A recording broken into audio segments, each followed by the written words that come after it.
Hey guys, welcome back to my channel, and I'm here with another video for you guys.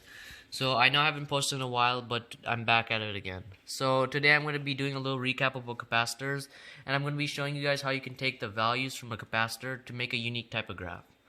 So before we get into any of the deeper stuff, let's first recap about capacitors. So a capacitor is an electrical component that when connected to a power source, charges, and discharges once I remove the power source and close the circuit. So one thing you guys should know about capacitors is you should never connect it directly to a battery source without any resistance. This is because when a capacitor is charging, it has almost no resistance at the very beginning. And as the capacitor slowly charges, it builds up resistance and slowly builds up resistance as it charges. So as we can see, when you first start the circuit, it has almost no resistance, causing the circuit to short circuit, because as we know, if this has zero resistance, it's as good as connecting the battery to itself, which as we know from V equals IR causes the current to be very high, causing it to short circuit.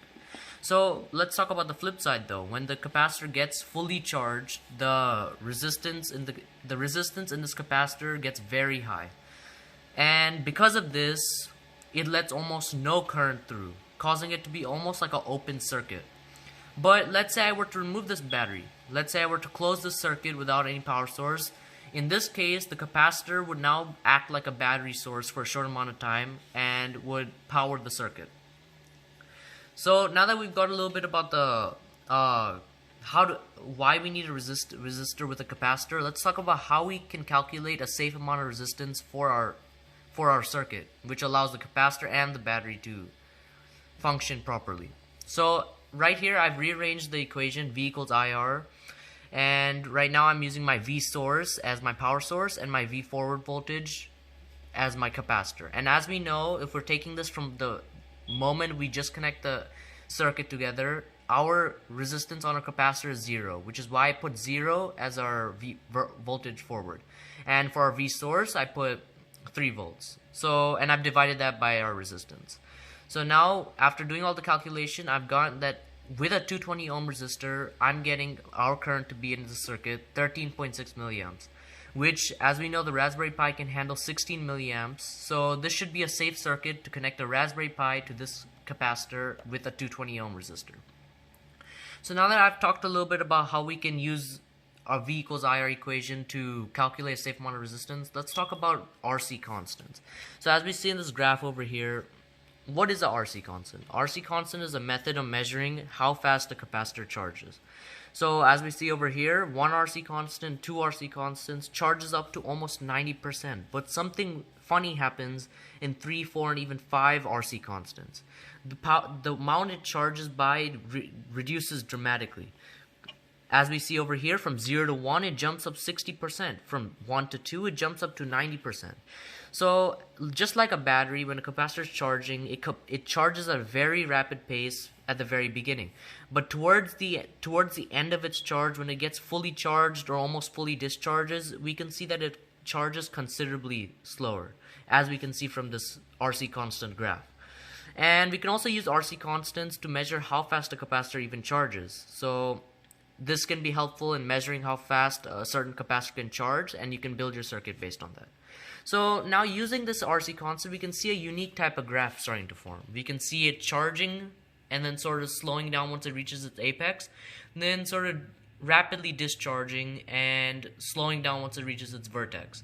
So now we can see that if we run this capacitor in a loop with charging and discharging, we can see a sort of sine wave start to form. And that's the purpose of today's video. I'm going to be showing you guys how you can use a Python program to animate this sort of graph and make your capacitor run in a loop, so you can create this sort of graph using a Python program.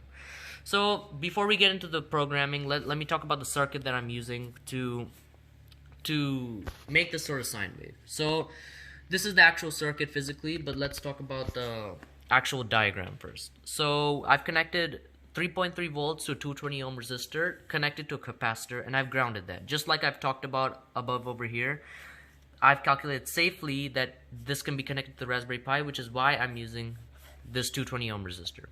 So now to get the values from my capacitor, I've connected a wire directly after the capacitor, and I've sent that to my integrated circuit. And I've done this because my Raspberry Pi can only understand digital signals, high and low, and not analog signals, which, as we know, the capacitor is going to be dishing out a range of values, and we'll need our integrated circuit to translate these analog values to digital values. So I've connected this to our various Raspberry Pi ports, so the Raspberry Pi can understand our capacitor and the values that it's getting out of it.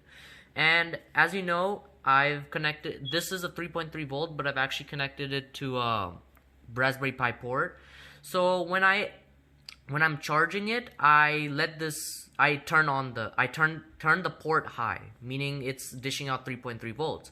But as I've talked about above over here, when it begins discharge, when I want it to discharge, I simply just turn off this port, causing the entire circuit, causing the capacitor to act like the power source and discharge into the Raspberry Pi. So now that we've got this a little bit out of the way, I've shown you guys how you can use a loop to sort of make a sort of sine wave and constantly charge and discharge your capacitor. So now let's talk about the program. So what am I doing in the program? So if we see over here, I've imported these libraries so I can actually animate my sort of sine wave, make it sort of so it's fluent. And to do this, I've used multi-threading, and I've used multi-threading because I'm going to be sending all the values that I'm receiving from my capacitor into a separate file, and from that file I'm going to be reading it in a separate thread. So one thread will be supposed to upload the files into a file, which I'll show you guys right here, and another one will be to read, which is this main program over here.